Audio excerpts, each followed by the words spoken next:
الحمد لأهله والصلاة لأهلها أما بعد فأعوذ بالله من الشيطان الرجيم بسم الله الرحمن الرحيم وَلْتَكُنْ مِنْكُمْ أُمَّةٌ يَدْعُونَ إِلَى الْخَيْرِ وَيَأْمُرُونَ بِالْمَعْرُوفِ وَيَنْهَوْنَ عَنِ الْمُنْكَرِ وَأُولَئِكَ هُمُ الْمُفْلِحُونَ وقال الله عز وجل في مقام آخر كنتم خير أمة أخرجت للناس تأمرون بالمعروف وتنهون عن المنكر وتؤمنون بالله وقال الله عز وجل في مقام آخر ومن أحسن قولا ممن دعا إلى الله وعمل صالحا وقال إنني من المسلمين وقال النبي صلى الله تعالى عليه وسلم من رأى منكم منكرا فليغيره بيده فإن لم يستطع فبلسانه فإن لم يستطع فبقلبه وذلك أضعف الإيمان رواه مسلم صدق الله مولانا العظيم وصدق رسوله النبي الكريم ونحن على ذلك لمن الشاهدين والشاكرين والحمد لله رب العالمين. معزز حاضرین محترم سامعین، ہم دین کی نسبت پر یہاں جمع ہوئے. اگر یوں کہا جائے کہ جس مقصد کے تحت خداوند قدوس نے اس کائنات کو بنایا ہے اس مقصد کی تکمیل کی غور و فکر کے لیے جمع ہوئے ہیں تو یہ بیجا بات نہیں ہوگی. جو مقصد خداوند قدوس کا اس کائنات کو بنانے کا تھا، سیدنا آدم علیہ السلام سے لے کر عیسیٰ روح اللہ تک، وہ مقصد پورا نہ ہو. اگر پورا ہو جاتا تو پھر اللہ پاک تکمیل دین کا اعلان فرما دیتا. اللہ نے کسی شریعت کو، کسی دین کو، کسی پیغمبر کے لائے ہوئے مذہب کو یہ بات نہیں ارشاد فرمائی الیوم اکملت لکم دینکم واتممت علیکم نعمتی ورضیت لکم الاسلام دینا. آج میں نے تمہارے لیے تمہارے دین کو مکمل کر دیا اور اس تمہارے دین کو میں دے کر مذہب اسلام کو میں راضی ہوں. اللہ پاک نے کسی شریعت اور کسی دین اور کسی پیغمبر کی لائی شریعت کے بارے میں یہ بات ارشاد نہیں فرمائی. تو یہ خداوند قدوس کا فضل و کرم ہے کہ محمد عربی صلی اللہ علیہ وسلم کی شریعت میں، دین میں، امت میں ہمیں پیدا فرمایا. مقصد کیا تھا اللہ تبارک و تعالیٰ کا؟ قرآن اور صاحب قرآن کو لانا. قرآن اور صاحب قرآن سے کیا فائدہ؟ جو قوانین، جو ضابطے، جو اصول، جو فارمولے، جو نسخے، جو دوائی، دنیا میں رہنے کے قوانین، موت کے، قبر کے، حشر کے جو قانون اور ضابطے انسانیت کے لیے سب سے بہترین اس شریعت میں تھے، کسی میں نہیں. وہ اللہ نے قرآن کی شکل میں اور قرآن کی تفسیر اور تشریح محمد عربی صلی اللہ علیہ وسلم کے ارشاد کی شکل میں ہمیں عطا فرمائے. جہاں اور جب تک قرآن اور حدیث کا قانون رہا، انسان نہیں جانور بھی معمول رہے. قرآن اور حدیث کی جہاں حکومت اور سلطنت رہی، وہاں پر بھیڑیا اور بکری ایک ساتھ چلے. جانوروں تک کی، چوپاؤں تک کی یہ ہمت نہیں ہوئی کہ انہوں نے شاہراہوں پر، راستوں پر بول و براز کیا، پیخانہ یا پیشاب کیا. ایک چرواہا، اس نے دیکھا بھیڑیے نے بکری کو کھا لیا. اوپر اٹھائی نظر اور کہا کہ عمر ابن عبدالعزیز نہیں رہے. کیوں؟ مجال نہیں تھی کہ بھیڑیا بکری کو کھا لے. اللہ کا قانون عدل و انصاف پر اتنا مبنی ہے کہ جانوروں تک میں بھی عدل و انصاف ہے. جانوروں کی ہمت نہیں رہتی تھی کسی جانور کو ستائے. یہ ہے قرآن اور حدیث کا قانون. اور اللہ پاک نے اتنی تشریح اتنی تفصیل اس کی فرمائی ہے، کوئی قانون چھپا ڈھکا نہیں، اور سارے کے سارے قوانین انسانیت کے فائدے کے لیے۔ قرآن کہتا ہے وَتَبْيَانًا لِكُلِّ شَيْءٍ وَتَفْصِيلًا لِكُلِّ شَيْءٍ، کسی دین کے بارے میں یہ بات نہیں کہ مکمل تفصیل موجود ہو، اتنی تفصیل جسے کہا جائے کہ ہندی کی چندی، تھوکنے تک کے اصول اور ضابطے بتائے گئے، اس میں بھی حکمت ہے، چلنے کے ضابطے اور اصول بتائے گئے، اس میں بھی حکمت ہے، بیٹھنے اٹھنے کے اصول اور ضابطے بتائے گئے، اس میں بھی حکمت ہے، بول و براز کے طریقے بتائے۔ ایک یہودی حضرت سلمان فارسی رضی اللہ تعالیٰ عنہ سے کہتا ہے کیا ہے تمہارے نبی ہگنے مودنے کے بھی طریقے بتاتے، فوراً جوش میں آج ہم تو یہ چاہتے کہ اسلام کی کوئی چیز ظاہر نہ کریں، شاعر اسلام کو چھپائیں، اسلامی تشخص کو چھپائیں اور اسلامی علامت کو چھپائیں، لیکن صحابی رسول سلمان فارسی رضی اللہ تعالیٰ عنہ فرماتے نعم نعانا رسول اللہ صلی اللہ علیہ وسلم بأقل من 3 احجار، ہاں ہمارے نبی حضرت محمد کریم صلی اللہ تعالی علیہ وسلم نے ہمیں 3 ڈھیلوں سے کم استنجا کرنے کو منع کیا۔ وَلَا تَسْتَقْبِلُوا الْقِبْلَةَ وَلَا تَسْتَدْبِرُوهَا وَلَكِنْ شَرِّقُوا وَغَرِّبُوا، ہمیں استقبال قبلہ اور استدبار سے منع کیا گیا ہے، نہ منہ کر سکتے نہ پیٹ کر سکتے، ہمیں پیشاب کرنے کے اصول اور ضابطے بتائے گئے، فرمایا گیا نیچی جگہ پر بیٹھ کر نشیبی جگہ پر بیٹھ کر پیشاب نہ کرو، چھینٹے گندگی کی تمہارے اوپر اڑے، ہوا کے رخ میں پیشاب نہ کرو، سوراخ اور بل میں پیشاب نہ کرو، ہو سکتا ہے کوئی موذی جانور ہو اور تمہیں تکلیف پہنچے، تمہیں ڈس لے یا کاٹ لے، مجھ محمد رسول اللہ کو بھی تکلیف ہو۔ سائے میں پیشاب پیخانہ نہ کرو، کوئی تھکا ماندہ آدمی آرام کر سکتا ہے۔ راستے کے اصول اور ضابطے بتائے گئے، راستے میں چیب روڑا کانٹا نہ ڈالو بلکہ صاف کرو، اور یہ ادنا درجہ ہے ایمان کا، راستے سے گری پڑی چیز تکلیف دہ چیز کو ہٹانا، کسی کو تکلیف نہ پہنچائے۔ اللہ پاک اس عمل پر فرمائے کہ او میرے بندے، تو نے راستے سے کانٹا روڑا چیب یا موز کا چھلٹا اس لیے ہٹایا کسی کو تکلیف نہ پہنچ جائے، کوئی گر نہ جائے، تو نے دنیا میں گرنے سے اپنے انسان کو بچائے۔ صرف مسلمانوں کے لیے نہیں عام بات ہے، جہاں میں تجھے جہنم میں گرنے سے بچاتا ہوں۔ یہ اصول اور ضابطے مذہب اسلام ایک ایک چیز میں فرمایا خیر الناس من ينفع الناس، یہاں پر مسلمان کا لفظ نہیں آیا، بہترین انسان وہ ہے جو لوگوں کو نفع پہنچا۔ فرمایا من خادع فلیس منا، جو دھوکہ دے وہ ہم میں سے نہیں، میرا اس کو کوئی تعلق نہیں، آقا فرماتے ہیں۔ اب دیکھو جتنی ساری پریشانیاں ہیں، حساب و کتاب لے میں بے ایمانی میں دیکھ لو، کوئی لے کر نہ دے، ہم نے قرآن اور حدیث کے خلاف ورزی کی۔ قرآن کہتا ہے وَلْيَكْتُبْ بَيْنَكُمْ كَاتِبٌ بِالْعَدْلِ، حساب کتاب کے معاملے میں لینا دینا ہو تو لکھ لیا جائے، اور لکھنے والا بھی سرکاری آدمی اور پیپر بھی سرکاری ہو، اور ضمانت کسی چیز کی پکی ہو۔ بے ایمان نہ کہاں ہوتا ہے جہاں چلو بھائی چھوٹے چھوٹے پرچوں میں لکھ لو، وہاں سے بے ایمان نہ ہو۔ تو جب تک قرآن اور حدیث پر عمل ہوگا، دین کے پہلو سامنے رکھے جائیں گے شریعت کے، دھوکہ نہیں ہو سکتا، نہ دھوکہ کھا سکتے نہ دھوکہ دے سکتے۔ اتنا صاف ستھرا دین۔ قرآن کریم کی پہلی جو آیت پڑھی گئی ہے کہ تم بہترین تمہارے اندر ایک جماعت ایسی ہونی چاہیے جو لوگوں کو اچھائی کا حکم کرے، بلائیے سے روکے، اور یہ کامیاب جماعت۔ دوسری آیت کنتم خیر امت اخرجت للناس تأمرون بالمعروف وتنہون عن المنکر وتؤمنون باللہ، تم بہترین امت ہو، لوگوں کے نفع کے لیے نکالی گئی، نقصان نہیں،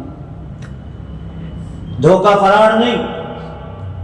اس کے بعد تیسری آیت میں فرمایا وَمَنْ أَحْسَنُ قَوْلًا مِّمَّنْ دَعَا إِلَى اللَّهِ وَعَمِلَ صَالِحًا وَقَالَ إِنَّنِي مِنَ الْمُسْلِمِينَ، بات کہنے کے اعتبار سے، نطق اور کلام کرنے کے اعتبار سے اس سے بہتر بات کسی کی نہیں ہوئی جو لوگوں کو اللہ کی طرف بلائے۔ اس آیت میں بہت عموم ہے، ویسے تو ساری آیتوں میں عموم ہے، اذان دینے والا بھی داعی ہے، مدرس بھی داعی ہے، مفسر بھی داعی ہے، فقیہ بھی داعی ہے، مفتی بھی داعی ہے، امام بھی داعی ہے۔ یہ تو اللہ تبارک و تعالیٰ کا فضل و کرم ہے۔ علماء دیوبند ایک کمزور سی شخصیت جن کا نام گرامی، اسم گرامی، اللہ اس مرد قلندر کی قبر پر ہزاروں قسم کی رحمتیں، نعمتیں، انعامات کی بارش نازل فرمائے، جن کا نام نامی مولانا الیاس صاحب رحمۃ اللہ علیہ، کمزور شخصیت۔ اللہ پاک نے وہ درد و غم جو پیغمبروں کو دیا حضرت والا کو عطا فرمایا۔ حضرت والا جس کلمے کی محنت کو لے کر نکلے اور ان کے متبعین، معتقدین، متوسلین اور حلقہ احباب قیامت تک جب اس سلسلے کو اپنائیں گے تو انشاءاللہ مدرسے بھی آباد ہوں گے، مکاتب بھی آباد ہوں گے اور بڑے بھی نمازی اور دیندار بنیں گے۔ اکثر دیکھا گیا دائی حضرات کے بچے قرآن اور حدیث کے پڑھنے پڑھانے والے، رات ہی ایک جگہ پروگرام میں جانا ہوا، نانا پوتوں کو پڑھا رہے ہیں، ایک پوترا تو وہ نواسے کو، ایک نواسا حافظ ہو گیا اور 2 نواسوں نے ناظرہ قرآن مکمل کی۔ تو ہمیں مدرسے والوں کو رو مال، کچا مال جو ہے ہمارے دائی حضرات دے رہے ہیں۔ میں عرض کر رہا تھا جس مقصد کے تحت اللہ نے اس دنیا کو بنایا ہے، اس مقصد کی تکمیل کے بارے میں، اس کی جد و جہد کے بارے میں ہم جمع ہیں اور ہم اس کے بارے میں فکر کر رہے ہیں کہ کس طریقے سے اس مقصد کی تکمیل ہو۔ وہ کیا ہے مقصد؟ قرآن اور حدیث پر عمل کرنا، قرآن کے قوانین کو اپنانا۔ کوئی کام دنیا میں بغیر سیکھے نہیں کیا جاتا۔ صحابہ نے تو اس نوعیت سے سیکھا ہے، اب ان کے واقعات میں بھی شک کرتے ہیں، اچھا ایسا بھی ہوگا۔ ایک حدیث پاک میں آیا، حضرت انس بن مالک رضی اللہ تعالیٰ عنہ اس کے راوی ہیں، الا اخبرکم باقوام، میں ایسی قوم کے بارے میں تمہیں باخبر کرتا ہوں، یبغضهم الانبیاء والشہداء، کہ جن کے اوپر انبیاء اور شہداء بھی حرص کریں گے، لالچ کریں گے۔ لیسوا بانبیاء ولا شہداء، وہ انبیاء اور شہداء نہیں ہوں گے۔ قالوا من هم یا رسول اللہ، یا رسول اللہ وہ کون ہوں گے؟ فرمایا کہ وہ ایسے لوگ ہوں گے جو اللہ بندوں کو اللہ کی محبت سکھاتے ہیں اور اللہ کو بندوں کی محبت سکھاتے ہیں۔ کیسے؟ یأمرون بالمعروف وینہون عن المنکر، اچھائی کا حکم کریں گے اور برائی سے روکیں گے۔ اچھائی کا حکم کریں گے قرآن اور حدیث کے مطابق، برائیوں سے روکیں گے قرآن اور حدیث کے مطابق، ان کا یہ شیوا ہوگا۔ قالوا ومن هم یا رسول اللہ، صحابہ تعجب سے پوچھ رہے ہیں کہ نبی بھی نہیں، شہداء بھی نہیں، کہ وہ غبطہ رش کرتے ہوئے کہ وہ ایسے لوگ ہوں گے جو اللہ کے بندوں کو اللہ سے ملائیں۔ اللہ کرے وہ جماعت اس جماعت میں اور ان لوگوں میں شمار کر لیا۔ ایک جگہ فرمائے والذی نفسی بیدہ لتأمرن بالمعروف ولتنہون عن المنکر یوشک ان یبعث اللہ عذابا فتدعون لم یستجاب لکم۔ اس پاک ذات کی جس قبضے میں میری ذات ہے، آپ صلی اللہ علیہ وسلم ارشاد فرما رہے ہیں تم ضرور ضرور امر بالمعروف اور نہی عن المنکر کرو، ورنہ ایسا وقت آ جائے کہ اللہ تم پر عذاب بھیج دے اور تم دعا کرو اور تمہاری دعا قبول نہ ہو۔ ایسا وقت نہ آ جائے۔ اور یہ امر بالمعروف اور نہی عن المنکر کا سیوا صرف مسجد اور مدرسے تک محفوظ نہ رہے، بلکہ راستوں میں جس جگہ بھی منکر دیکھیں، بے پردہ عورت کو دیکھیں، نوجوانوں کو فواحشات میں دیکھیں، اسی مقام پر روک رہے۔ یہ نہیں کہ میں صرف مسجد تک ہی محفوظ ہے، مدرسے اور مکاتب تک محفوظ ہے۔ سورہ جمعہ میں جو آخری رکوع جو شروع ہوتا ہے یا ایھا الذین آمنوا اذا نودی للصلاۃ من یوم الجمعہ فاسعوا الی ذکر اللہ وذروا البیع ذلکم خیر لکم ان کنتم تعلمون۔ تفسیر بیان القرآن، ترجمہ بیان القرآن، شیخ طریقت مجدد ملت حکیم الامت حضرت شاہ اشرف علی تھانوی رحمۃ اللہ علیہ، حضرت نے اس کی تفسیر میں لکھا ہے کہ یہود کو خداوند قدوس نے ہفتے کے دن شکار کرنے کو منع کیا، لیکن انہوں نے کیا کیا؟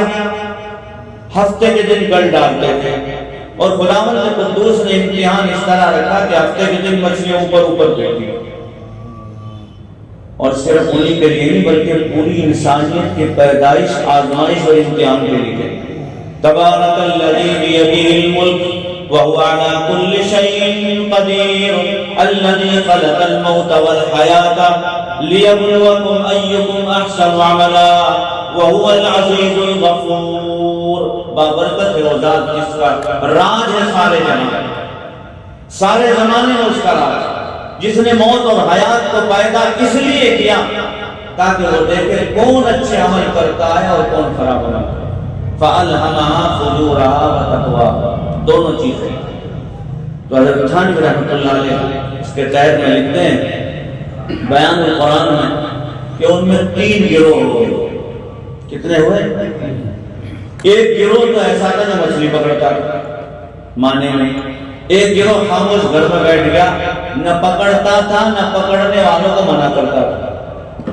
تیسرا گروہ نہ پکڑتا تھا اور جو پکڑنے والے تھے ان کو منع کرتے تھے کہ بھائی اللہ نے منع فرمایا ہے، اور جس چیز کو اللہ منع فرما دے رک جانا چاہیے، وہ قادر مطلق ہے، اس کے قبضے قدرت میں سب کچھ ہے، کن کرنے سے سب کچھ ہو جائے گا۔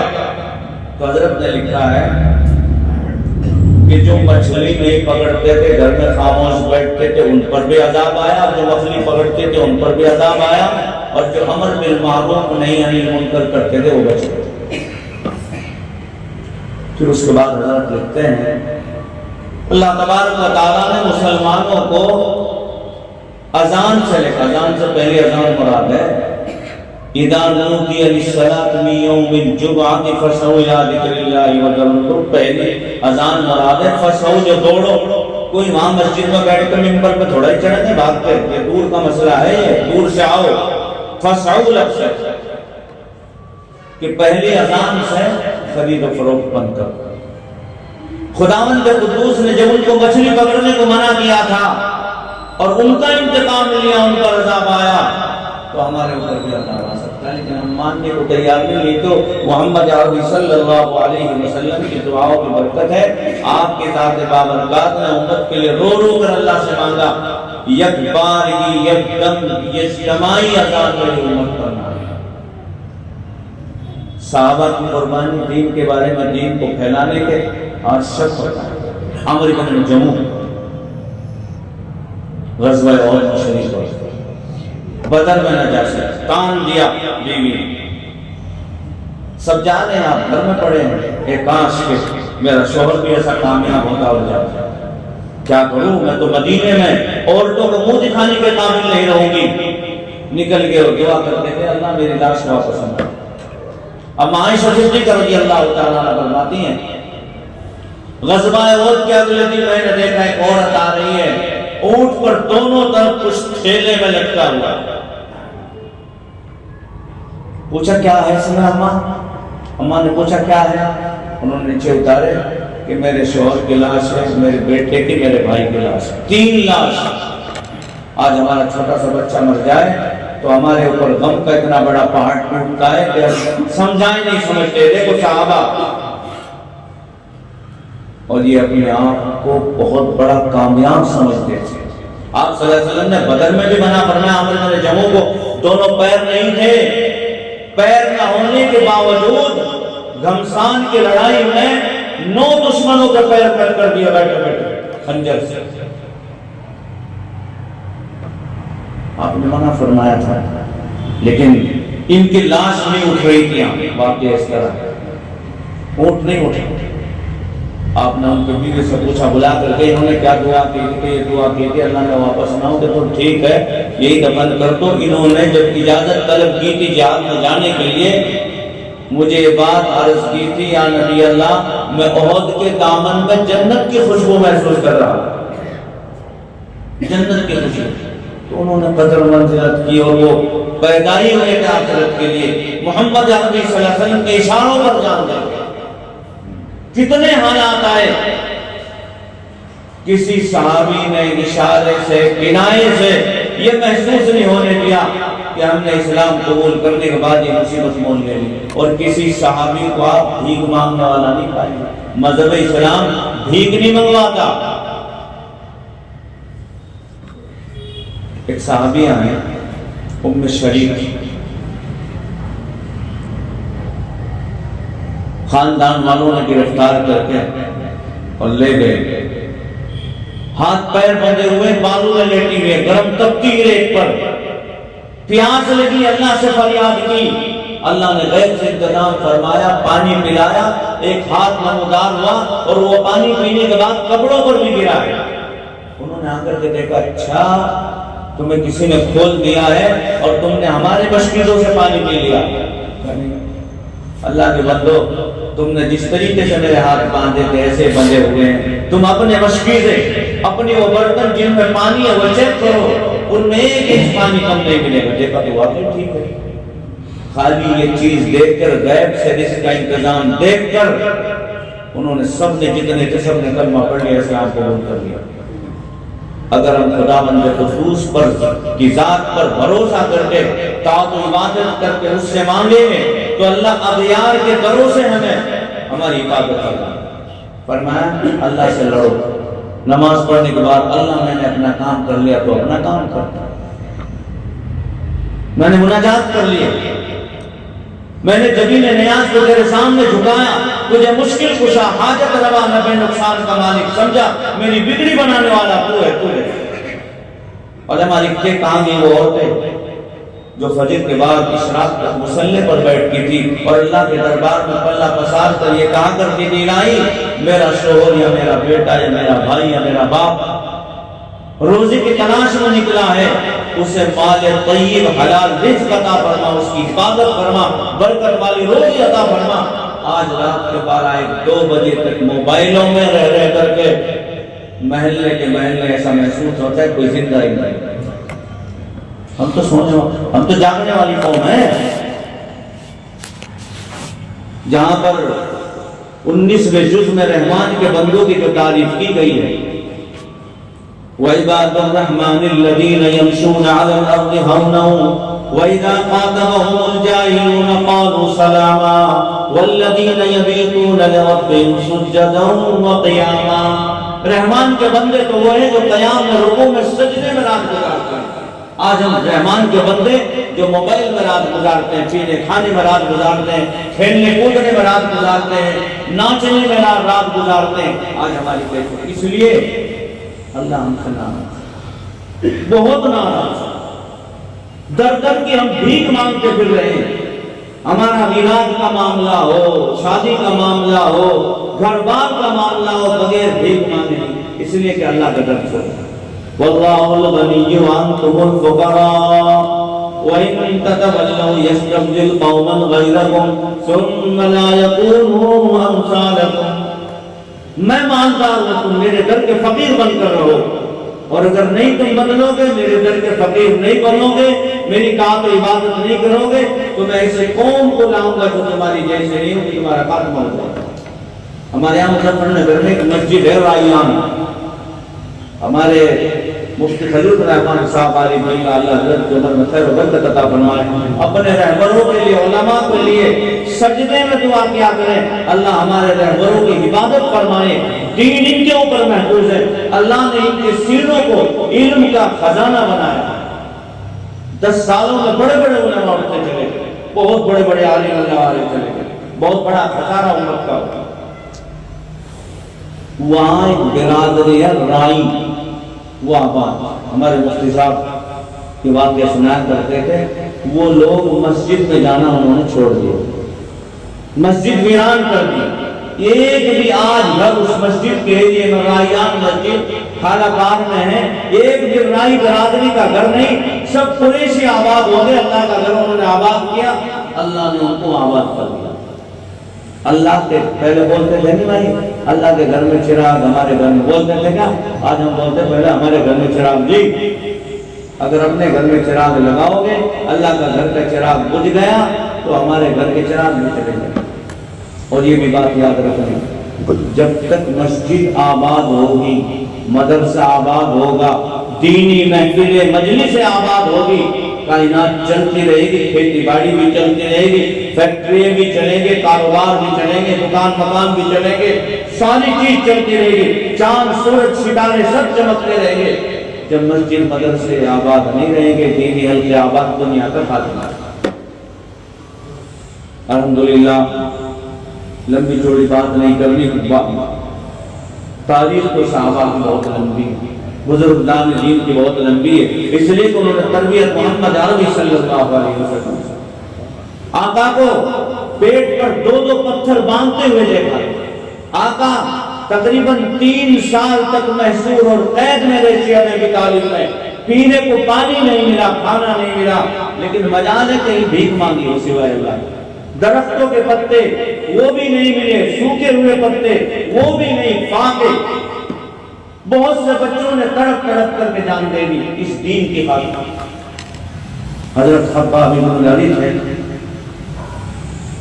حضرت بلال حبشی، آپ صلی اللہ علیہ وسلم حضرت عمر کا دور خلافت ہے، ان کے پاس سامنے بیٹھے ہیں۔ حضرت بلال حبشی سے پوچھ رہے تھے کہ اپنے اسلام لانے کے، ایمان لانے کا حالات سنو۔ حضرت خباب نے کہا میری بھی حالت سن لو۔ کہ سناؤ بھائی، کہ زبان سے سناؤں یا دکھاؤں؟ کہ دکھائیں گے کیا؟ پیٹھ جو دکھائی ہے، عمر رضی اللہ تعالیٰ عنہ سے بہادر انسان، ان کی چیخ نکل گئی، چمڑا تو کیا گوشت بھی نہیں تھا، ہڈی چمک رہی تھی۔ فرماتے کہ مجھے دشمن تپتی بالوں پر لٹاتے تھے، کولو سولو پر لٹاتے تھے، میری چربی سے، میرے خون سے، میرے گوشت سے، وہ گوشت سے وہ شولے اور کولے ہوتے۔ حضرت خباب پوچھیں گے پکڑ کے دامن، حضرت بلال بھی پکڑیں گے، صحابہ پکڑیں گے، 1,40,000 صحابہ میں 10,000 تک کی قبریں عرب میں ملتی ہیں، 1,30,000 صحابہ کہاں گئے؟ ہجرت کر کے چلے۔ اور اتنا چھپایا صحابہ نے، بہت کم صحابہ کی قبروں کا پتہ چلے گا یہ صحابی کی قبر، ایسا چھپایا۔ تو صحابہ کرام نے قربانی دی، تابعین، کبھی تابعین۔ ایک بات اور یاد رکھیں، دین کا کام کبھی بند نہیں۔ خلفائے راشدین یہ بھی دین کا کام کر رہے ہیں، محدثین، مفسرین، فقہاء، بزرگان دین، تصوف کی لائن سے، درس و تدریس کی لائن سے، یہ سارے کے سارے شعبے ہیں۔ ایک جملہ یاد رکھیں، یہ حیائے دین کے لیے کوئی شکل صورت متعین نہیں ہے۔ تحریر سے، تقریر سے، تدریس سے، تبلیغ سے، جس نوعیت سے بھی ہو سکے دین کا کام کرنا۔ اب آپ کہیں گے صحابہ کے اندر وہ طاقت اور قوت تھی، مشکات نبوت سے، چراغ نبوت سے ان کو وہ طاقت اور قوت پہنچی تھی کہ تمام کے تمام ایک ایک انسان میں کرنے کی طاقت تھی، لیکن آج اتنی طاقت ہمارے اندر نہیں۔ ایک جماعت تبلیغ میں لگے، ایک تدریس میں لگے، ایک وعظ و نصیحت میں لگے، ایک حدیث پڑھائے، ایک خانقاہ چلائے، سارے لوگ ایک کام نہیں کر سکتے، وقتاً فوقتاً وقت نکال سکتے ہیں، تو سارے دین کے شعبے اس طرح کہنا یہ دین کی کشتی ہے، دین کا کام اس کے علاوہ نہیں، تو ہم نے سمندر کو کوزے میں بند کر دیا۔ ہاں ایک بات، ایک آدمی خطبہ دے رہا ہے، امامت کر رہا ہے، بچوں کو پڑھا رہا ہے، وعظ و نصیحت کرتا ہے، اللہ ان میں خیر و برکت عطا فرما، بہت شاندار کام کرتا۔ ایک بات اپنی دعوت و تبلیغ میں لگا، اللہ تو نے دعوت و تبلیغ کے لیے قبول کر لیا، اللہ اس کام کو اونچا فرما دے، ہم بھی اس میں حصے دار بن کے دعا کرنا، حسد اور بغض اور کینہ کپٹ دل میں نہیں۔ تو اللہ نے اس وقت، جس وقت حضرت مولانا الیاس صاحب رحمۃ اللہ علیہ پر یہ ترتیب اللہ نے جاری فرمائی، امت کے لیے عمومی اعتبار سے یہ طریقہ بہت شاندار، نہیں تو بڑے کہاں جا کر کے داخلہ لیتے، بڑوں کو قرآن کیسے آتا، نمازیں کیسے سیکھتے؟ اسی درد اور فکر کو لے کر جو پیغمبر چلتے تھے، صحابہ چلتے تھے، تابعین تبع تابعین چلتے تھے، اور یہ امت لے کر چل رہی، یہ کسی عالم کے لیے بھی مخصوص نہیں۔ یہاں جو فرمایا کنتم خیر امت اخرجت للناس، اس میں عالم کی قید نہیں، بلغوا انی ولو آیا، عالم کی قید نہیں ہے، جو بھی مسئلہ دین کی بات کسی کو پہنچے دوسرے کو پہنچائے، ورنہ جب حدیث پاک میں آیا ہے حضرت جبریل علیہ الصلوۃ والسلام، بخاری شریف کی روایت ہے، جبریل امین کو اللہ تبارک و تعالیٰ نے فرمایا کہ فلاں بستی کو لوٹ دو، عذاب دیا اس پر۔ جبریل امین یا نبی اللہ، اس میں اللہ والا ہے جو پلک جھپکنے تک بھی تیری یاد سے غافل نہیں، کہ اس تمام کی تمام بستی کو اٹھا کر اسی کے گھر پر اڑ دو۔ کیوں؟ لم يتغیر لونه قط، جب بھی غلط کام ہوتا ہوا وہ دیکھتا تھا، اس کے چہرے کا رنگ بھی نہیں بدلتا تھا، اسے احساس نہیں ہوا کہ اللہ کی زمین پر آسمان کے نیچے یہ غلط کام ہو رہا ہے، اسے پڑھ لو۔ جب تک امر بالمعروف نہیں یعنی منکر کا فریضہ انجام دیا جاتا رہے گا، اللہ عذابات سے بچائے گا، اللہ نسلوں میں دین کو زندہ فرمائیں گے، اور یہ اس دین کی اور اس نوعیت کی شکل کی حقانیت ہے کہ خداوند قدوس نے 100 سے زیادہ ممالک میں اس کام کو اللہ نے جاری اور ساری کروایا، اور قرآن مجید کے بعد سب سے زیادہ پڑھے جانے والی دنیا میں کتاب و فضائل اعمال، کون سی کتاب ہے بھائی؟ اس میں جو اصول اور ضابطے بتائے گئے، اس میں ہر عمل کو اٹھا کر کے آپ بہت سے ذکر کی مجلس کو برا کہتے ہیں، اللہ کے بندوں ذکر کا باب پڑھو، ایسا محسوس ہوتا ہے کہ ذکر سے بڑی کوئی عبادت ہی نہیں۔ فضائل درود پڑھو، ایسا محسوس ہوتا ہے اس سے بڑی کوئی عبادت نہیں۔ فضائل نماز پڑھیں، فضائل قرآن پڑھیں، فضائل رمضان پڑھیں، محسوس ہوتا ہے کہ اس سے بڑی کوئی عبادت نہیں۔ مطلب یہ ہے کہ ہر عمل کو اپنی زندگی میں اتارنا ہے، اپنی فکر کرنی ہے، اور دیکھو اپنی فکر نہیں کریں گے تو دوسروں کا اثر نہیں۔ وَأَمُرَانَ بِالصَّلَاةِ، سب سے پہلے یا ایھا الذین آمنوا قوا انفسکم وأہلیکم نارا، اپنے آپ کو بچاؤ، اپنے اہل عیال کو بچاؤ، وانذر عشیرتک الاقربین، اپنے لوگوں کو بچاؤ، وَلِذِي الْقُرْبَى وَأْمُرْ أَهْلَكَ بِالصَّلَاةِ وَاصْطَبِرْ عَلَيْهَا، اہل وعیال کو، اس کے بعد وَأَنذِرْ عَشِيرَتَكَ الْأَقْرَبِينَ، ان میں قبیلے والوں کو، اس کے بعد عقبہ ابن ابی معیط مربوط لعین ایک مرتبہ آپ صلی اللہ علیہ وسلم نماز پڑھ رہے ہیں، گلے میں پھندا ڈال کر گھسیٹا، آپ کے منہ میں جھاگ آ گئے، آنکھ باہر نکلنے کو ہو گئی۔ ابو بکر صدیق رضی اللہ تعالیٰ عنہ آئے، آ کر کے چھڑایا تو آپ کو بھی اتنا مارا، والدہ جب دیکھنے آئی، اٹھانے آئی، کپڑے میں اٹھا کر لے گئے، سر کے بال پکڑے تو چھٹی میں بال آ گیا، اس قدر مار کھائی ہے۔ بنو تمیم کے لوگ آئے کہ اگر ابو بکر مر گئے تو تمہارا ہیرا کم ہو جائے گا۔ عمر رضی اللہ تعالیٰ عنہ نے مار کھائی، آپ صلی اللہ علیہ وسلم نے مار کھائی ہے طائف میں۔ اما عائشہ نے پوچھ لیا، وقت زیادہ تو نہیں ہو رہا، یہ حدیث سنا کے بعد ختم کرتا ہوں۔ اما نے معلوم کر لیا، یا نبی اللہ کبھی عہد سے زیادہ بھی آپ کو تکلیف پہنچی ہے؟ اما عائشہ ہاں، طائف میں پہنچا، تاک کر کے وہاں کے گنڈے میری پنڈلیوں پر پتھر مارتے تھے، اور پھر اللہ نے ان کے دل میں بھی کچھ رحم کر دیا۔ عتیبہ اور شیبہ، ان دونوں کے دل میں کچھ رحم آیا، اور انہوں نے کہا، ان کا جو ایک انگور کے باغ میں عبداس ان کا جو بغیرہ تھا، محافظ تھا، مالی تھا، اس سے کہا کہ ان کو بٹھاؤ اور ان کو انگور وغیرہ کھلاؤ۔ آپ کو بٹھائے، جب انگور پیش کیے گئے تو آپ نے کہا بسم اللہ۔ عبداس نے کہا کہ بھئی یہ آپ نے کس کا نام لیا؟ کہ اپنے رب کا نام لیا۔ ایسے آپ کون ہے؟ کہ میں اللہ کا پیغمبر ہوں۔ تو کہاں کا رہنے والا ہے؟ کہ نینوا کا۔ کہ اچھا وہ نینوا جہاں یونس ابن متہ میرے بھائی ہوئے، کہ اچھا آپ ان کو کیسا جانتے ہیں؟ میرے بھائی پیغمبر ہیں۔ آپ نے تاریخ بتائی تو پیروں کو چوم میرے بھائی۔ وہ کہنے لگے لو بھائی جادو کر دیا انہوں نے ہمارے وغیرہ پر. تو اللہ نے اگر مار کھائی تو پیر پکڑنے والا، پیر چومنے والا بھی انہیں پیدا کر دیا. قربانیوں کی بدولت ہمیں اعتراض نہ کریں، کسی سے منہ نہ چڑھائیں. الحمدللہ برتاؤ کے حساب سے ہمارے ساتھی، ہماری جماعت پولاد گئی تھی، ہمارے ساتھیوں نے وہ حسن سلوک ہمارے ساتھ کیا. علماء کی جماعت گئی تھی، پورے علماء تھے. اللہ ان کو جزائے خیر کا ہم بدلہ نہیں دے سکتے. وہاں کے ساتھیوں نے جو نصرت کی، علماء جو جڑے، ایک ہی مجلس میں 30 علماء کی تشکیل ہوئی. اب ایک چھوٹی مسجد میں 15 یا 16 اور ایک مسجد میں 15-16، 3 دن میں 60 آدمیوں کی تشکیل. کتنے؟ تو بھائی جب تک کسی کام میں نہیں لگتے پتہ نہیں چلتا. جو چیز ہم کھائیں گے اس کے ٹیسٹ کا پتہ چلے گا جبھی تو دوبارہ خارج ہوگی. تو یہ اس وقت امت کو رات دن محنت کی ضرورت ہے.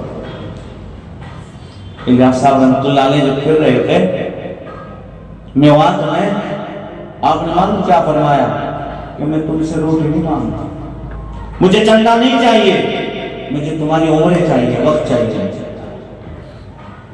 تو آج عمروں کی ضرورت ہے، عمر لگانے کی ضرورت ہے. جب یہ کام ہوگا بہت بگاڑ پیدا ہو چکا، ہر اعتبار سے بگاڑ ہے. شادی بیاہ کا معاملہ دیکھو، لین دین کا معاملہ، ہر چیز میں بگاڑ پیدا ہو گیا. برباد گلستہ کرنے کو صرف ایک کوئی کو کافی تھا. ہر شام کو اردو بیٹھا ہے، انجام گلستہ کیا کس چیز کو روئے گا اور سننے کو تیار نہیں ہوتا. دیکھو میری بات کا برا نہ ماننا، ایک بدبختی امت مسلمہ کے حصے میں آئی. بدبختی، اپنے رہبروں کے ساتھ بدتمیزی، ان کی بے ادبی، ان کو گھٹیا سمجھنا، ان کو برا سمجھنا، ان کے اندر کیڑے مکوڑے نکالنا، ان کے عیوب چننا، ان کے اندر عیب نکالنا. یہ صرف امت مسلمہ کے حصے میں ہے. کوئی ہندو اپنے پنڈت کے اس میں نہیں نکالتا. ہاں حقیقی جرم میں اگر پکڑا جائے وہ بات الگ ہے. نہ یہودی نکالتا، نہ عیسائی نکالتا، نہ سکھ نکالتا، نہ بدھسٹ، نہ نانگے نکالتے. یہ صرف ہمارے حصے میں بدبختی آ گئی. اس چیز کو چھوڑ دیں، اپنے رہبروں کی قدر کریں اور قرآن اور حدیث سے زیادہ ادب کریں. بھئی قرآن اور حدیث تو مصحف میں ہے، یہ تو چلتا پھرتا قرآن اور حدیث ہے، اس کی تشریح ہو رہی ہے. کتنا ادب ہونا چاہیے. ہم تو اس قابل بھی نہیں ان کے برابر میں بیٹھ جائیں، لیکن ہم تو سب کو بیٹھنے میں تیار ہیں. موقع اگر مل جائے تو انشاءاللہ چیئر بنا کر بیٹھ جائیں. ہاں نہیں؟ اور جب کتاب سننے بیٹھیں گے تو امام صاحب کے سر پر چڑھنے کو تیار ہے. اور اگر ایک بات سختی سے کہہ رہے اچھا بولے جائے نا، ایک دم ننگا ہو گیا، عزت ہی نہیں رہی، اسے بھی شرم حیا نہیں رہی، ایک دم ننگا. ایک سختی سے بات کرا جائے. ارے اللہ کے بندو، اللہ نے چنا ہے، کچھ بات سختی سے کہنی ہے، کچھ نرمی سے کہنی ہے. سختی بھی اللہ کی نعمت ہے اور نرمی بھی اللہ کی نعمت ہے. تو اس لیے غور کرنا ہے بات کرنے میں کیا بات کہی جائے. یہاں تک کہ اگر راستے میں سواری کا ٹکراؤ ہو جائے عالم کا تو عالم کو کہا جائے گا ایڈجسٹ کرنا نہیں تو پیچھے ہٹ، ہم جائیں گے پہلے. ارے اللہ کے بندو، اس چیز کو ادب، 2 چیز میں مارے جائیں گے. ایک تو بے ادبی، چاہے مسجد کی ہو اور چاہے ائمہ علماء کی. مسجد میں زور سے بات نہیں کرنا، اندر مسجد کے حصے میں اذان دینا منع، مکروہ ہے اذان دینا، بات دیجیے زور سے نہیں. قرآن کی تلاوت، وہ بھی نماز میں اگر نمازی نہ ہو تو زور سے پڑھ لیجیے. آپ کسی کو اگر کسی کی نفل نماز بھی آپ کی تقریر سے یا آپ کی کتاب پڑھنے سے اس پر خلل ہو کر چلے گئی، جہنم کا سبب بن سکتا ہے. لیکن ہم کیا کرتے ہیں؟ ایسا شور مچاتے ہیں مسجد میں جیسے ہمیں ہی پیغمبر ہو گیا اور ہمارے اوپر ہی وہی آنے والی ہے. ادب کیا ہے بھائی؟ عدالت عالیہ ہے. اس عدالت کی لیٹرین پیشاب خانہ بھی بادشاہ وقت کے محل، اس کی سٹ، اس کی گدی سے، اس کے تاج و تخت سے قیمتی ہے. عدالت عالیہ ہے، ہر چیز لکھی جاتی ہے، سارا کنایا بھی لکھا جاتا ہے. اور ایک ہم بہت بڑی غلطی کرتے ہیں، مسجد کے ماحول میں رہ کر جب باہر کے نمازی آئیں گے جبھی ہم وضو کرتے ہیں. ساتھی ہمارے ساتھ جو جماعت تھی، اذان سے پہلے سب وضو سے پاک پڑھ کے تیار رہنا. بھائی جب باہر کے آدمی بھی جبھی آ رہے، آپ بھی جبھی وضو کر رہے ہیں آپ کے وہاں بھیڑ لگانے کی وجہ سے ضروریات کی جگہ ہے، وضو خانے کی جگہ اگر کسی کی تکبیر ہونا فوت ہو گئی تو جاننے بجانے کا سبب بن سکتا، ہم کب تیار ہیں نا؟ ارے بھائی جب یہاں کے ماحول میں رہ کر پکے نمازی نہیں، اصول کی پابندی نہیں، تو باہر رہ کر کیا کریں گے؟ کھڑنے کا طریقہ نہیں آتا، ہاتھ اٹھانے کا طریقہ نہیں، دعا کا طریقہ نہیں۔ دعا دیکھو کوئی یوں کر رہا ساری دعا میں چھوڑے ہے نہیں، کوئی یوں کر رہا کوئی داڑھی نوچ رہا ہے۔ اللہ کے بندے دینے والا کتنا بھی بڑا سخی ہو، اگر منگتے کے اندر صلاحیت نہیں تو دمڑی ملتی نہیں۔ آپ جا کر کے آپ کی اپنی ضرورت ہے کسی مالدار کے سامنے پیش کریں یوں کر کے کریں گے کہ بھائی یوں یا یوں کریں گے یا اس طرح کریں گے، اور بگا دے گا۔ وہ اللہ کے بندے دعا پر ٹھیک طریقے سے، دعا پڑھنا نہیں دعا کرنا ہے، دعا کرنا ہے تیرا جسم بھی متوجہ رہے، تیرے جسم کا رونگٹا کھڑا ہو جائے، تیرا رب تجھے دینے کے لیے بیٹھا تو لینے والا چاہیے۔ بہرے الطاف تو عام ہے شاہی بھی سب پر، تجھ سے کیا ضد اگر تو کسی قابل ہوتا۔ مانگنے کا ڈھنگ دیکھ بھائی، پہلے ہر نماز کے بعد دعا قبول ہوتی ہے۔ ہماری یہ دین ہوئی مانگی نہیں رہے دعا۔ امام صاحب کہہ رہے مجھے میٹھا چاہیے، ٹھیک ہے مجھے سب کچھ نہیں۔ امام صاحب کہہ رہے مجھے کھٹے کی ضرورت، چلو تو مجھے بھی ہے۔ دعا حدیث پاک میں ابو داؤد شریف میں روایت موجود ہے، ہاتھ اٹھانے کی، حذو منکبیہ، کندھوں کے سیدھے ایسا، یہ دیکھو کہ کھلے رہیں گے، ایسا رکھیں گے ہاتھ سینے کے سامنے، کندھوں کے بالکل مقابل۔ ہم کیسا کر رہے ہیں؟ بہت سے تو مانگتے ہی نہیں اجتماعی اعتبار سے، چلو بھائی سارے مل کے مانگ لے، وہ پتہ نہیں کیا پڑھ رہا بیچارہ، کبھی ادھر دیکھتا ہے کبھی ادھر دیکھتا ہے۔ اور ایک چیز ہے، اب جیسا بات چیت ختم ہو جائے گی دعا تو ہمارے ساتھی باہر نکل کے ایسا شور بچائیں گے جیسا بہت بڑا ہم نے کام کر لیا، چلو بڑا کام کر بھی لیا لیکن بدتمیزی بد کلامی شور بچانے سے سارا بیڑا گرک۔ آواز نہیں، جس شاخ پر میوہ زیادہ لگتا ہے وہ چھپ جاتا ہے۔ ہم نے جو مشورہ کیا، جو بات کری یا سنی، اس میں کوئی کمی بیشی تو نہیں ہو گئی، عاجزی ان کی ساری چل ہے، کسی قسم کی بات نہیں کرتا۔ سمجھ میں آ رہی بات میری؟ ہاں، یہ میں مخالف نہیں، میں حمایت کی بات کر رہا ہوں، میں سمجھا رہا ہوں کہ ایسے کرنا ہے۔ سنت ایسی جگہ پڑھنا کسی کو تکلیف نہ ہو جائے۔ حدیث میں آیا ہے نمازی کے سامنے سے اگر کوئی گزرتا ہے اس کی سزا 40 ہے۔ کتنی ہے بھائی؟ 40۔ اس کو کھول کر بیان نہیں کیا گیا، کیا 40 گھنٹے ہے، 40 دن ہے، 40 مہینے ہیں، 40 سال ہے، 40,000 سال ہے، 40 قرن ہے، کچھ پتہ نہیں اتنی بڑا اس کا ہوتا۔ لیکن ہمیں جب تک خود کو جہنمی نہ بنائے اور دوسروں کو جہنمی نہ بنا لے، ہمیں سمجھ نہیں آتا۔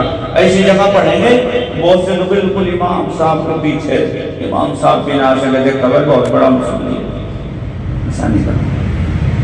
پلر کے پیچھے پڑھو، بڑی مسجد ہے ایسی جگہ پڑھو آگے سب میں مکمل ہونے میں کسی قسم کی دشواری پیش نہ آ جائے۔ بہت اصول اور ضابطے ہیں، اس لیے میری رائے یہ ہے ہر جماعت میں ایک عالم رہنا، چاہے اس کے عمارت کو عہدہ دیا جائے تو انشاءاللہ اصلاح کی بات ہوگی۔ اللہ سے دعا کریں کہ اللہ ہر جماعت میں، اب آئندہ ہمارا اجتماع آنے والا ہے 12-13 فروری، اس میں خدمت کا مسئلہ، خدمت پیغمبر اعظم صلی اللہ علیہ وسلم سے۔ امام الانبیاء چلے جا رہے ہیں، کسی کا وزن اٹھاتے ہیں، کسی کا بوجھ اٹھاتے ہیں، کسی کی گٹھڑی اٹھاتے ہیں۔ صدیق اکبر رضی اللہ تعالیٰ عنہ خلافت کے بعد میں ایک بوڑھی اندھی عورت کا پانی بھرتے ہیں، برتن دھلتے ہیں۔ عمر رضی اللہ تعالیٰ نے سوچا اب تو لگ گیا ہے کام میں، اب مجھے موقع مل جائے گا میں کروں گا۔ گئے ہیں، مائی برتن دے دو پانی بھرو، کیا کوئی اللہ کا بندہ کر کے چلا گیا سارا کام، اللہ تمہیں جزائے خیر دے۔ تہجد کے وقت پہنچے تو دیکھا ایک نقاب پوش دونوں کندھوں پر بڑے بڑے پانی میں مٹکے لے کر کون بتا بھائی؟ کہ عمر جانے دے تیرا بھائی ابو بکر، چھپ چھپ کر کے۔ امام زین العابدین جب انتقال ہوا 100 گھرانے ایسے نکلے جن میں آپ کی مدد پہنچتی تھی، خدمت کرتے تھے۔ خدمت سے خدا ملتا ہے، حرکت میں برکت ہے۔ سید القوم خادمہم، جو خدمت کرتا ہے انشاءاللہ ایک دن اللہ اسے سردار بنائے۔ تو جو ذمہ داری خدمت کی ہمیں ملے، خوش اسلوبی کے ساتھ، خندہ پیشانی کے ساتھ، محبت کے ساتھ، اس لیے کہ میں اپنی جنت کی صفائی کر رہا ہوں، مجھے جنت کی تیاری میں ہوں، اللہ مجھے اجر دے گا، مجھے کسی سے اجر کی ضرورت نہیں۔ قُلْ لَا أَسْأَلُكُمْ عَلَيْهِ أَجْرًا، پیغمبروں کی تقریر 19 پارے میں نقل کی گئی ہے۔ پیغمبروں نے کہا کہ ہمیں نہیں چاہیے تمہارے سے اجرت، ان اجر الا علی رب العالمین، اجر تو ہمیں اللہ دے گا۔ پیغمبروں نے یہ بات کی تھی، تو خدمت کا موقع ہے۔ اسی طریقے سے ہم اللہ کے راستے میں نکلے، جماعت جہاں بھی جائے تو ہم یہ دھیان رکھیں ہمارا کتنا وقت دین کی باتوں میں گزر رہا، اور کتنا موبائل پر، کتنا ٹھٹے مارنے میں، اور کتنا بیڑی سگریٹ میں، اور کتنا بکواس میں لگ رہا ہے۔ تو جتنا وقت دینی باتوں کے علاوہ لگے گا ہمارا وقت کٹ ہو گیا، اس لیے ہمارے اندر وہ ثمرات پیدا نہیں ہو رہی۔ ہمیں بھائی 3 دن رہے، دوسرے دن فون آیا تھا طبیعت کیسی، ہم نے فون نہیں کیا۔ تیسرے دن فون آیا تھا دوائی ٹائم پر کھائی دی، طبیعت اچھی ہے، اللہ کا بدل اچھی ہے، اللہ کے راستے میں ہم کریں ایسا۔ اگر انشاءاللہ ایسا کریں گے تو 3 دن میں ایسا رنگ چڑھے گا، بات چیت کرتے ہوئے 40 دن میں وہ رنگ نہیں چڑھے گا۔ اور پھر اصلاح کی باتیں اتری، بھائی نماز کیسے پڑھانا، اللہ اکبر کیسے بولنا، کیسے سورہ فاتحہ پڑھنا، کیسے پیر رکھنا، کیسے ہاتھ بننا، کس طرح اٹھانا۔ کیونکہ ائمہ کی جماعت کے آپس میں مذاکرہ آ رہا ہے، نہیں بھائی میں بڑا تھا، سب بڑے تھے، بھائی سب بڑے، مذاکرہ ہے۔ یہ سیکھنے سکھانے کا دین ہے، یہ جماعتی دین ہے، یہ انفرادی دین نہیں، اجتماعی دین ہے۔ ایک بندے کو ایک بات معلوم ہے، دوسرے کو بتانا بھائی یہ بات غلط ہے، ایسا کرنا چاہیے بھائی۔ کوئی 4 انچ پیچھے کھڑا، کوئی سامنے کھڑا، برابر والے کو دیکھتے ہیں، کوئی آنکھ بند کر کے کھڑا ہے، جیسے کہ ابھی وہی نازل ہونے والی ہے اس کے اوپر۔ ارے اللہ کے بندے برابر والے کو دیکھ، سب سیدھی کر، وَقُومُوا لِلَّهِ قَانِتِينَ، صفوں کو سیدھا کرنا واجب ہے، شاہد کی تفسیر میں لکھا ہے۔ آپ صلی اللہ علیہ وسلم کے مبارک عہد میں حضرت بلال حبشی کی ذمہ داری تھی۔ اس کے بعد فاروق اعظم کا دور آیا۔ آپ کے دور میں اگر کسی کا پیٹ یوں نکل رہا ہے نا مٹکے کی طرح، گھڑے کی طرح، تو انگلی ماری جاتی تھی، برابر کر۔ اور جب تک پیچھے سے آواز نہ آ جائے امیر المومنین سفید درست ہو چکی ہے، اس وقت اللہ اکبر نہیں ہوتی۔ اور یہاں دیکھتے ہیں ہم بھی آنکھ بند کر کے کھڑے ہیں، مقتدی بھی آنکھ بند کر کے کھڑے ہیں، اور سب سے بڑی بدنظمی جنازے کی نماز میں ہوتی ہے، ادھر سے یوں رہے گی ایسا چلی جائے گی، سب کوئی انتظام نہیں۔ سب سے پہلے اندر آنے کا ادب اور احترام، اللہ نے مسجد میں آنے کا طریقہ بھی بتایا ہے۔ اولئک ما کان لهم ان يدخلوها الا خائفین۔ اللہ پاک تیرا کلام کتنا قیمتی ہے، کاش ہمیں سمجھیں اور پڑھیں۔ فرمایا کہ ان کے لیے یہ بات مناسب ہے کہ اللہ کے گھر میں ڈرتے ہوئے آنا۔ کیسے آنا بھائی؟ ہم ٹھٹے مار کے آ رہے، ٹھٹے مارتے نکل رہے، ہے اولی بھائی کیا ہے بھائی، یہ کیوں مذاق کر رہے بھائی، ہم دین سیکھ رہے ہیں۔ ڈرتے ہوئے آنا، جب ڈرتے ہوئے آئیں گے اور یہ نظر رہے گی میرا رب میری ہر حرکت کو دیکھ رہا، میں کیسا سجدہ کر رہا ہوں، کیسا رکوع کر رہا ہوں، کیسا میرا قیام ہے۔ قرآن کس طریقے سے سورہ فاتحہ پڑھنے کی ترتیب، وَلَقَدْ آتَيْنَاكَ سَبْعًا مِنَ الْمَثَانِي وَالْقُرْآنِ الْعَظِيمِ۔ سبع مثانی سورہ فاتحہ کو قرار دیا گیا، 7 آیتوں پر سانس لینا ہے۔ اللہ جواب دے رہا ہے الحمدللہ رب العالمین۔ جب رکعے میں توقف کریں اللہ فرمائیں گے حمدنی ربی الرحمن الرحیم مجدنی ربی۔ اللہ جواب دے رہے ہیں اثنا علی عبدی ھذا عبدی ھذا بین عبدی و بینک۔ اللہ جواب دیتے ہیں۔ اور ایک دن کا کہتے ہیں الحمدللہ رب العالمین الرحمن الرحیم مالک یوم الدین۔ کیا ہوگا بھائی؟ تمہیں کسی دکان پر سامان لینے جاؤ کہ دال فلا فلا فلا دے دو تو بھائی دیوانہ ہو جائے، پاک اللہ کا باہر نکالنے سے بھائی اطمینان سے، ثنا بھی اطمینان سے۔ اسی طریقے سے سورہ فاتحہ، ضم سورہ، رکوع سبحان ربی العظیم، قیام ربنا ولک الحمد حمدا کثیرا طیبا مبارکا فیہ۔ پھر اس کے بعد اطمینان سے سجدہ سبحان ربی الاعلی، سبحان ربی الاعلی کم سے کم 3 مرتبہ تو ہو۔ پھر درمیان میں جلسہ رب اغفر لی ذنوبی، چھوٹی دعا کو بھی پڑھ لی جائے، ایسے ہی قیام سے جب جائیں اٹھیں گے یا رکوع سے جب جائیں گے قومے سے اللہ اکبر یہ پھیر لے اس جگہ کو قیام سے سجدے تک، ایسے اٹھنے میں اللہ اکبر وہ جگہ خالی رہے گی۔ یہ بھی ٹریننگ ضروری ہے نماز سے۔ ہم نے آج تک کسی کو اپنے نماز نہیں دکھائی کہ بھئی کسی عالم کو نماز دکھا لیں، اتنی زندگی سر پھوڑتے ہوتے میری ساری مسجدیں کو فرش میں نے گھسا دیا، میری نماز ٹھیک ہے نہیں، نہ سناتے نہ دکھاتے۔ تو انشاءاللہ ایسا کریں گے نماز بھی دکھائیں گے۔ تو الحمدللہ کولار میں علماء کی تشکیل ہوئی، بڑی تواضع کا معاملہ، ہجرت نصرت سب بہترین ہوئی۔ یہاں تو ہمیں جاتے انڈے مل رہے ہیں، ہار مل رہے ہیں، صحابہ کو تو تلوار ملتی تھی، فاقے ملتے تھے، پانی میسر نہیں ہوتا تھا، وہاں تو تان تشریح ملتی تھی۔ عثمان غنی کے چچا ہیں، مارتے ہیں صبح سے شام تک، کہتے شام تک بندہ رہنا پڑے گا، مار کھائے گا۔ رات میں کہا تھا صبح تک ایسے بندے رہو گے، مار کھاتے رہو گے۔ کہا چچا صبح شام کا مسئلہ نہیں، اب تو زندگی بھر کا سودا ہو گیا، آخری سانس تک بھی میرے رگ و ریشے سے امام اسلام کو نہیں نکال سکتا۔ انہوں نے مار کھا کر کے دین سیکھا، ہم انڈے کھا کے سیکھ رہے ہیں، ہمیں قدر کہاں سے ہوگی بھائی؟ اس لیے وہ تصور کر لیا کریں ہمارے محبوب نے فاتح کاٹ کر کے یہ دین ہم تک پہنچایا ہے، پیغمبر صحابہ نے ان کی قربانیوں کو یاد کر لیا کریں، ورنہ مرنے کے بعد میں صحابہ ہمارا نام پکڑیں گے۔ اللہ عمل کی توفیق عطا فرمائے اور ہمارے اجتماع کو سے کامیاب بنائے۔ جس کی تیاری چل رہی ہے وہ تشکیل عمل شروع کرے، ابھی بھی کہاں چکی ہے۔ تو بھائی شروع میں کیا بات چلی تھی؟ اچھائیوں کا حکم کرنا، برائیوں سے روکنا۔ کیسے؟ الحلال بین والحرام بین وبینہما متشابہات۔ حلال بھی ظاہر ہے، حرام بھی ظاہر ہے، درمیان میں جو چیزیں ہیں اس کی تشریح پیغمبر اعظم صلی اللہ علیہ وسلم نے فرمائی ہے، صحابہ نے فرمائی ہے، اور شریعت 4 چیزوں سے بنتی ہے۔ سب سے پہلے قرآن میں دیکھیں، حدیث میں دیکھیں، اجماع امت میں دیکھیں گے، قیاس میں دیکھیں گے، یہ 4 چیزیں شریعت بنتی ہیں۔ اجماع امت اور قیاس قرآن اور حدیث کو سامنے رکھ کر ہی کیا جاتا ہے، فقہ قرآن اور حدیث سے الگ نہیں ہے۔ میں ایک چھوٹی سی مثال آپ کو دوں، رہائش کے اعتبار سے عورت مرد کے تابع ہے، جہاں مرد چاہے گا عورت کو رہنا پڑے گا۔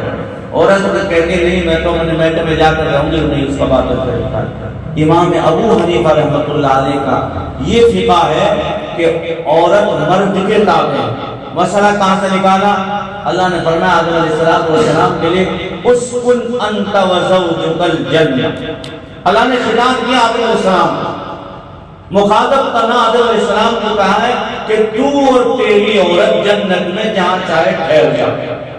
سکونت میں عورت مرد کے تابع ہے لیکن کھانے پینے میں نہیں۔ فَقُلَا مِنْهَا رَغَدًا حَيْثُ شِئْتُمَا وَلَا تَقْرَبَا هَٰذِهِ الشَّجَرَةَ فَتَكُونَا مِنَ الظَّالِمِينَ۔ فرمایا تم دونوں، یہاں تسنیہ کا صیغہ، علماء جانتے تسنیہ کی جگہ پہ دو، تم دونوں جو چاہے کھاؤ۔ عورت کو دال پسند دال کھائے گی، مرد کو گوشت پسند ہے گوشت کھائے گا۔ کھانے کے معاملے میں مرد عورت پر جبر نہیں کر سکتا، کھانے کے معاملے میں وہ آزاد ہے۔ تو اس طرح یہ فقہ قرآن اور حدیث سے الگ نہیں ہے۔ اور حضرت امام ابو حنیفہ رحمۃ اللہ علیہ کا بہت بڑا احسان ہے، ہماری فقہ کی کتاب ہے ہدایت، 4 جلدوں میں، کتنی؟ 4 جلدیں ہیں، 4 والیوم ہیں۔ ایک میں عبادت کا بیان ہے، بہت سننے کی بات ہے، ایک میں عبادت کا بیان ہے، 3 میں معاملہ معاشرہ اخلاق ہے۔ اور بھائی تیری نماز کا تمہیں فائدہ ہوگا، دوسرے کو کیا فائدہ؟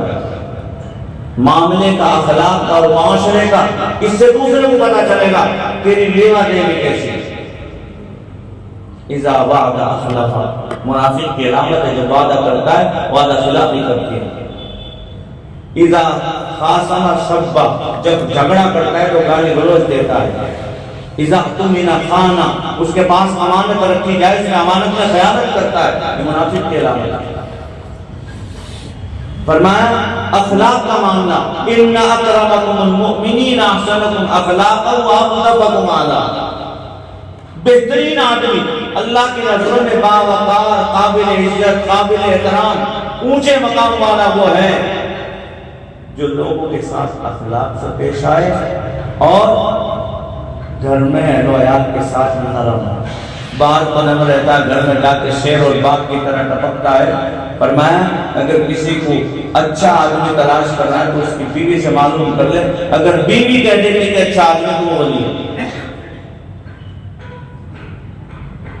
آقا انعامدار صلی اللہ علیہ وسلم تقسیم فرما رہے ہیں، ایک بددعا آیا اور زور سے گردن میں پھندا ڈالا اور کہا مجھے بھی دو، لیکن آپ نے مسکرا کر ڈال کے یہ اخلاق ہے، اس لیے قرآن کہتا ہے وَإِنَّكَ لَعَلَىٰ خُلُقٍ عَظِيمٍ، میرے محبوب آپ اخلاق کے اعلیٰ پیمانے پر فائز ہیں۔ ویسے اخلاق کسی کو نہیں دیے گئے جو ہمارے نبی حضرت محمد کریم صلی اللہ علیہ وسلم، صحابہ نے بھی وہ چیز اپنائی، عمر ابن عبدالعزیز نے بھی وہ چیز اپنائی، حضرت امیر معاویہ نے بھی وہ چیز اپنائی۔ امیر معاویہ رضی اللہ تعالیٰ عنہ کی سیرت کو تاریخ میں چھپایا جائے۔ ایک ساتھ ان کو 500 درہم حضرت نے، امیر معاویہ رضی اللہ، 19 سال حکومت تھی، پوری دنیا پر حضرت امیر معاویہ رضی اللہ تعالیٰ عنہ کی حکومت قائم ہے۔ کاتب وحی ہیں، حضور صلی اللہ علیہ وسلم کی نسبت برادر آپ کے سالے ہیں، لیکن شیعوں کی رمت پھیلی ہوئی ہے بدعتیوں کی۔ امیر معاویہ رضی اللہ تعالیٰ عنہ کا نام اور ذکر نہیں لیتے، دمشق جاتے ہیں، بلال حبشی رضی اللہ تعالیٰ عنہ کے یہاں جاتے ہیں، امیر معاویہ، یہ خلافت راشدہ کو اپنانے والے حضرت امیر معاویہ رضی اللہ تعالیٰ عنہ ان کو سلام کرتے، حضرت زید بن حارثہ اور حضرت امیر معاویہ قاتل وحی ہیں، قرآن لکھواتے تھے۔ حضرت عباس رضی اللہ تعالیٰ عنہ آپ نے فرمایا ان کو بھیجو میں قرآن لکھواؤں گا، اتنا بڑا مقام ہے۔ تو 500 درہم کسی کو دیے، اس نے کہا کہ جا کر کے امیر معاویہ کے منہ پر مارنے ہیں۔ وہ بچہ گیا کہ جی میرے والد نے یہ بات کہی کہ امیر معاویہ کے منہ پر مارو، کہ ٹھیک ہے لو بھائی میرے منہ پر مارو، لیکن اپنے چچا کے چہرے کا خیال کرو، اس منت کو پورا کرو۔ بادشاہ امیر المومنین، پوری دنیا کا حکمراں، سلطان وقت کا، اس کے بعد وہ چہرے پر مارے، 500 ملا کر کے 1000 دے، اور کہا بھائی ہمارے یہاں کوئی طرح سے کونسلر کو لے کر ہی کافی طرح اچھا ابھی مزہ چکھاتا ہوں تجھے، ابھی ایک اور صاحب کہ بھئی یہ چادر دی ہے مجھے، میں جا کر کے اس کو امیر معاویہ کے منہ پر مارنا اچھی نہیں، اس سے اچھی لانی۔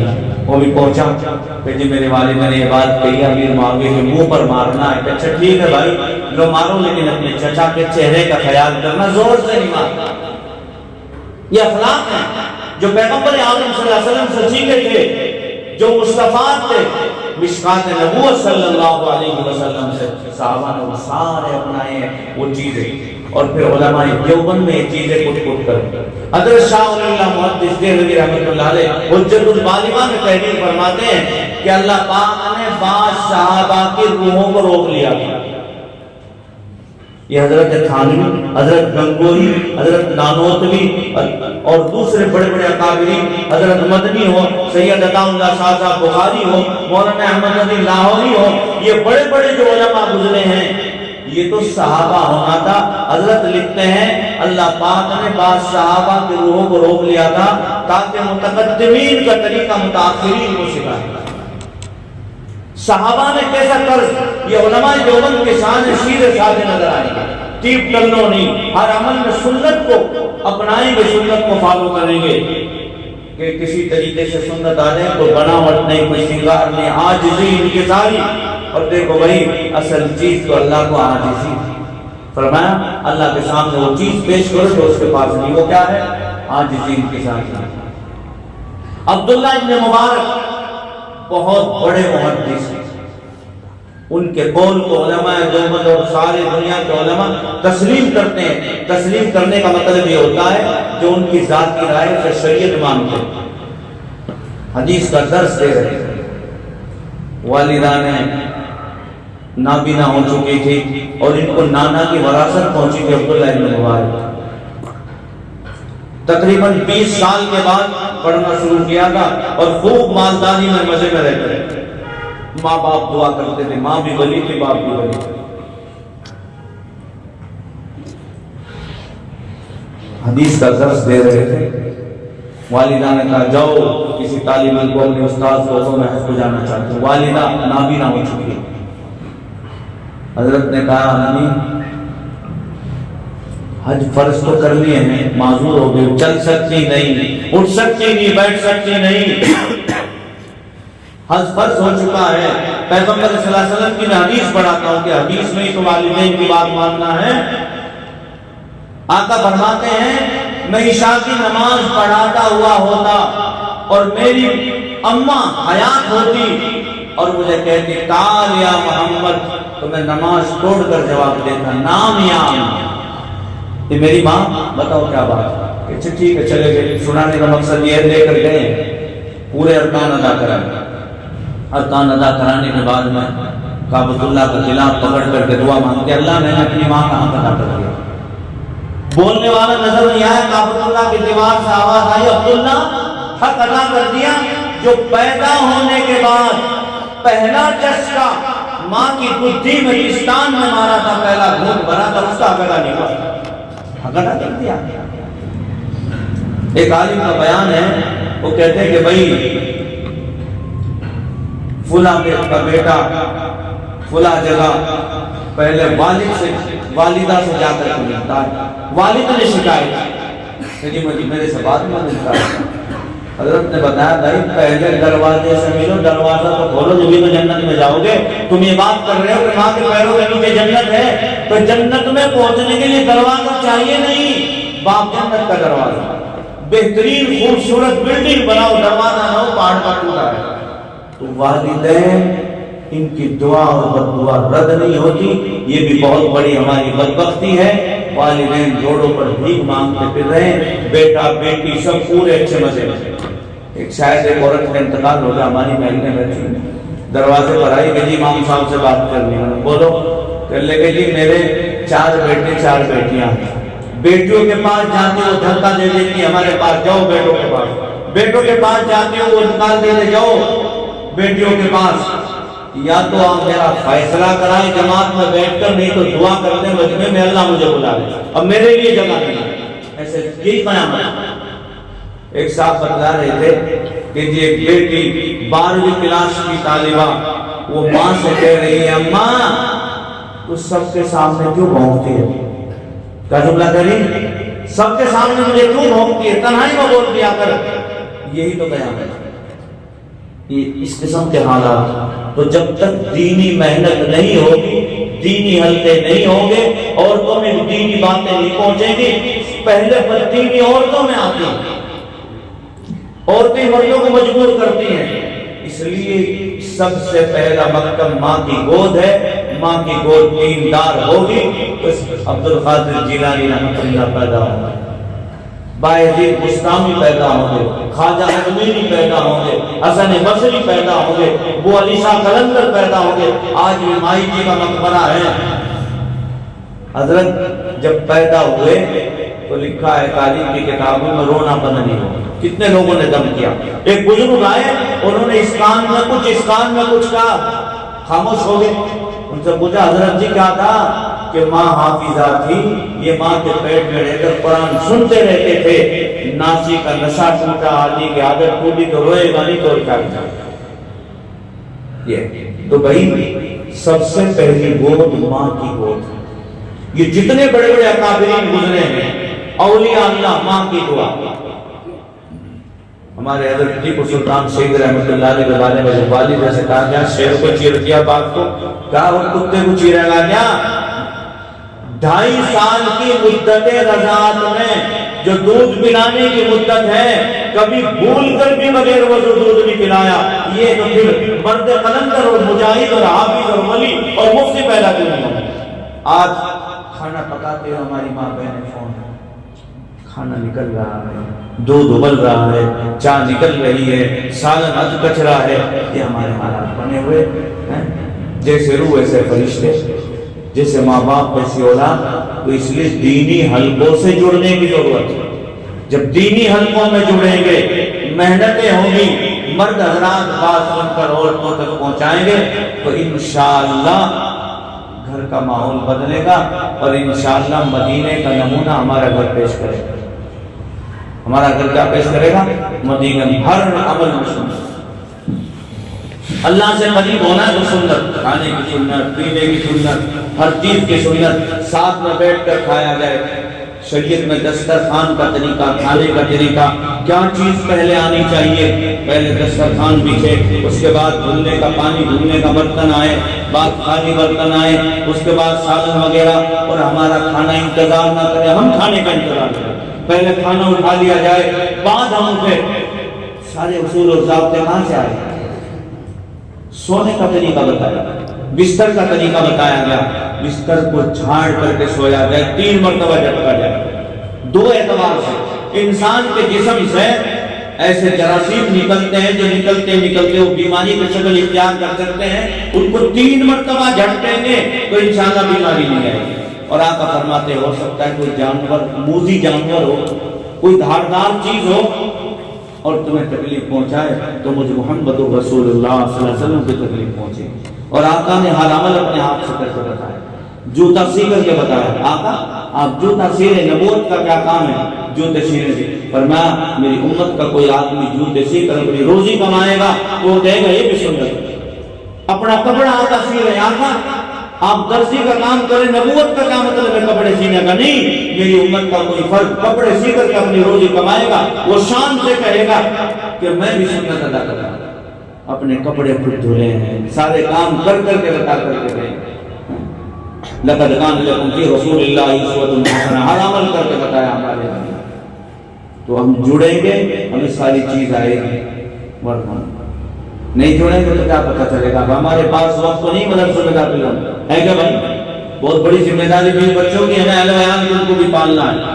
تو سب سے پہلی بات یہ وقت میں جو ہمارے اوقات ہم نکلے ہیں وہ ہمارا وقت صرف ہونا چاہیے۔ ادارے میں، مدرسے میں قانون بنتا ہے، آپ اپنی مرضی سے سو سکتے ہیں، آپ کو کون روک ٹوک کر رہا ہے؟